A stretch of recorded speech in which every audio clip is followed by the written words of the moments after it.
Hello अस्सलाम वालेकुम। अच्छा, today one of my friends reach out to me, उसको एक कंप्यूटर चाहिए था। He knew that which guy he needed to go to. He came to me, he said अच्छा मैंने पीसी बनाना है, these are my specs, this is my budget. मेरे दिमाग में ऑलरेडी ना एक टाइम से मैंने रखा हुआ था एक पीसी। दिल करता ना कभी कभी आप बैठे होते हो तो आप बस पीसी के पार्ट सर्च कर रहे हो, अच्छा ये पीसी बनेगा तो कैसे बनेगा। तो आई एम लाइक अच्छा I do have specs for you. मैंने ऑलमोस्ट हर चीज रखी हुई है to build PC because I have been building PCs for the past like 10 years or so.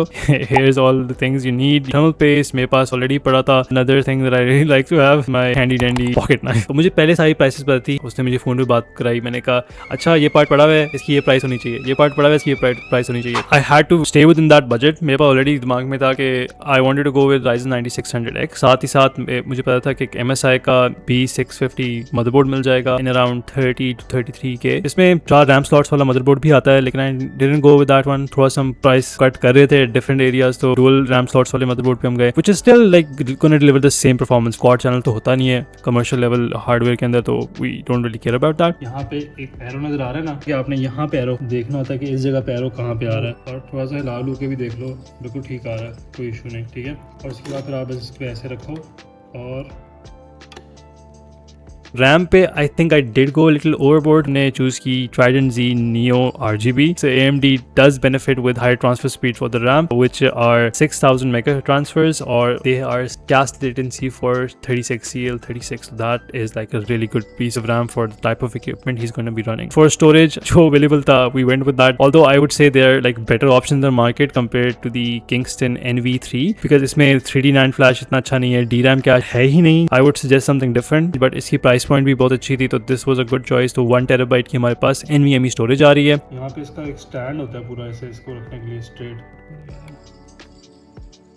तो यहाँ पे ना एग्जैक्ट इसकी फिटिंग आ जाती है। फिर कूलर भी हमने इस पे जो लगवाया है वो ID Cool Frozone A620 Pro। मैंने ये चाइनीज के कूलर्स इस्तेमाल किए हैं and they have amazing performance, और for the price point we have these are amazing. पहले सबसे पहले लगेंगे ऑफसेट, ये आ गया। नेक्स्ट अब हम इस पे लगाएंगे ये, let's just go ahead with this.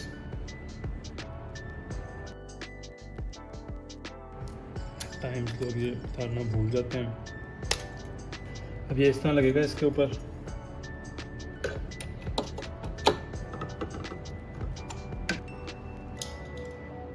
तो जैसे लेके गए, ठीक है ना, ऐसे करके।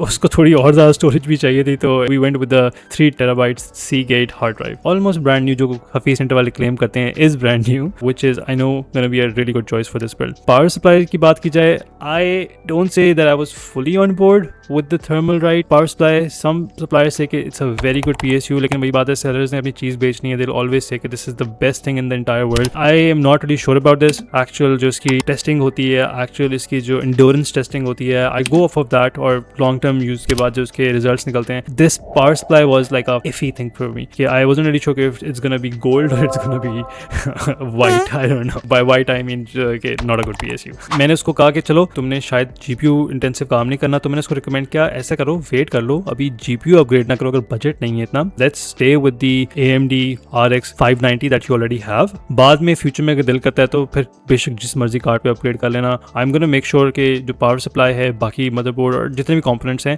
वो नए ग्राफिक कार्ड को सपोर्ट कर लेंगे। So don't worry about that. उसने गेमिंग करनी है लेकिन नॉट टू द स्केल के उसको फर्क पड़ता है। He is gonna use a TV anyways, so 60 FPS should be all good with this kind of GPU। तो at this point we were done with our build. तो होता ये कि the first time you try to click the power button, आपको पहले realise होता है कि ओके सब कुछ ठीक चलना चाहिए। I never close the front lid of the PC कि इससे पहले कोई चीज़ खराब हो, दोबारा सारा का सारा PC खोलना पड़े, तो एक ही दफा पहले टेस्ट करते हैं। हुआ वही कि I tried powering it on and it did not work. मैं भी परेशान होकर सोचा था कि oh what's happening. The first thing I checked is जो फ्रंट केबल जो पावर करती हैं कि वो ठीक है कि नहीं। मैंने इसका मैनुअल दोबारा खोल के चेक किया कि वो पावर केबल्स कहाँ लगनी चाहिए थी IO की, तो वो मेरी गलत लगी थी। तो फिर मैंने सिर्फ एक स्क्रू ड्राइवर यूज करके सिस्टम को ऑन कर लिया। बहुत सारी ट्रबल शूटिंग करने के बाद समझ नहीं आ रही थी कि ये PC ऑन क्यों नहीं हो रहा। तो फिर मैंने क्या ट्राई किया, बारी बारी एक एक चीज को रिमूव करना शुरू किया। हार्ड ड्राइव रिमूव की, डिफरेंट रैम को भी चेक किया कि रैम तो खराब नहीं है। फिर फाइनली जैसे ही मैंने इसकी NVMe रिमूव की तो सिस्टम बिल्कुल ठीक चलने लग गया। And we have no idea why. Same NVMe अपने सिस्टम में लगा के देखी एंड इट डिड वर्क। अगर यहाँ भी चल रही वहाँ भी चल रही है, मसला क्या था।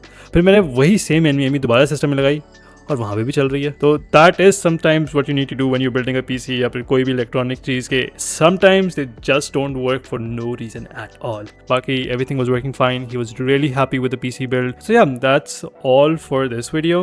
Like, subscribe and hit the bell notification. Thank you.